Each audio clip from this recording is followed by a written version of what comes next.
Hi everyone, Pyramid Intel. I was on the East Coast over the weekend and the subject of unified physics came up. You know, basically we are all one. Everything is one. We're all a bunch of waves bouncing off of each other, and it ties into the message that I have today in this Pyramid Intel. And I want to tell you, I want to explain it in a way that can actually be used and make sense to everything that's happening to you right now. You know, if someone's going through a great big tragedy, like say your friend is in a marriage, a bad marriage, and her husband leaves her and he's been abusive and cheating on her, and he leaves her and she is just devastated. She's feeling like she's in the pit of despair. But you know in your heart it's the best thing that ever could have happened to her.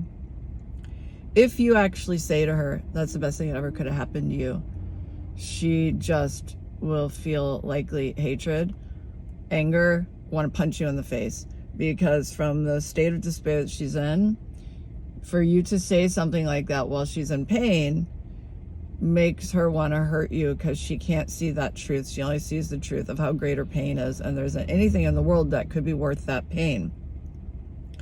Once people come out on the other side of that kind of pain, they know beyond a shadow of a doubt that everything happens for a reason, and that it indeed was the best thing that ever happened to them. And if they take the healing even further, they'll get to a point where they understand that the pain that they went through, that actual event, was the best thing that ever happened to them. Not just getting out of it and being grateful, but being grateful for the entire event and being willing to repeat it, because you realize that every painful thing that happens to you is the opportunity to grow and learn, and without it, that you wouldn't have be the same person that you are today. These are great truths. So if you look at this on a global scale, if you think about 9/11, if you're an American, and there are so few things, if any, that I can even think of that have ever united our entire country the way a huge, tragic, painful event will. Could it be that the reason that we have them is it's an opportunity to grow and unite our hearts and grow and to pop up to a much higher frequency? It gets everyone's attention.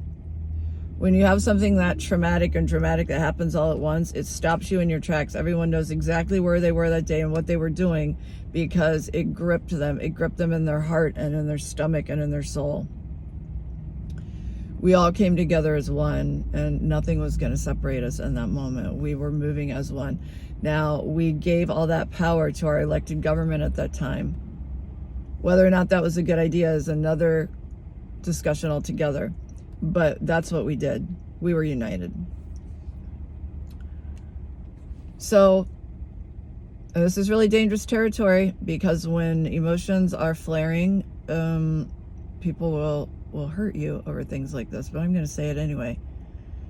Because if we're not going to speak the truth now as we see it, then when? So the atrocities that are happening in Ukraine, in the Middle East, and many other places in the world just not being publicized. The beauty of it is that everyone has a chance to come together as one and link their hearts. Speak as one, move as one, come together as one, and create amazingly beautiful, powerful things.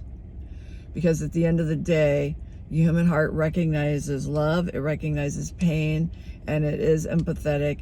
And there's a time when you can get punched in the face, something impacts you so hard that everything else falls away, all your little personal differences and concerns to yourself, and you just feel all of humanity as one. This is one of those moments when people hear about, you know, wars or things that it touches them and draws them in, and they become one and feel with the other people. I'm putting a link below the video, because when the Israelis, 1,000 of them, came together and sang the song about bringing home the hostages, they all united in this way. They didn't unite for politics. They didn't unite for creating revenge. They united out of the pain of not having their fellow countrymen, friends, and family coming home and still being held and tortured. And it's powerful. And that's what I'm talking about. Every single bad thing that happens, it's an opportunity to turn it into something 1,000 times bigger than the bad thing, 1,000 times of a higher frequency than the bad thing. If you can go through your life realizing these patterns and that that's exactly how it works, and that as a light ray, as a human being, just with this knowledge, this enlightenment, you can shift not only your reality, but the reality of everyone around you by carrying this truth and knowing this truth and operating from this every day. There's a story, I think it's an old Asian story, Japanese story, perhaps, about the farmer who, you go through his whole life with his son and something good happens and everyone's like, oh my God, it's so great, you're so blessed. And he's like, maybe good, maybe bad. Then something bad happens. They're like, oh, this is a great tragedy. Maybe good, maybe bad. He just stays flat throughout the whole thing because he knows that life is always going to be like this, and that there's not to get overly worked up and blinded by the immediate thing in front of you, to keep the faith and look at the end goal. Look out past all of these daily mundane things. And at the end of the day, his son ends up falling off a horse and becoming crippled and all this stuff, and then he's able to avoid the war. And it's not until hindsight, when you turn and you look back, that you can see all this is true. So when anything happens to you, just remember there's a much bigger end game. What you choose to do with it, wherever your frequency chooses to go, is where you're going to end up. And if your eye is on success, if your eye is on love, if your eye is on light, everything around you is just going to propel you there that much faster if you never lose your frequency and you never lose sight of your goals. So I hope I explained that well. This is a really important message as we go into this year, and the shitstorm is going to get faster and faster and stronger and stronger. There's always a counterbalance. For every shitstorm, there is a counterstorm of light that can be 1,000 times bigger should you choose to call it in. This is a free will environment, and that's the most important part of the message. It's up to you what you choose to pull in. When you see something shitty happen, you can get sucked into that shit scene and despair and depression and pain, and you can stay there and create more of it because you're going to create whatever you're feeling. Or you can choose the opposite of that ugliness and create something beautiful and pop up to a higher heart space. Please pop up to a higher heart space, not just for your own personal existence, but for everyone around you. They have a great responsibility because we are all locked in.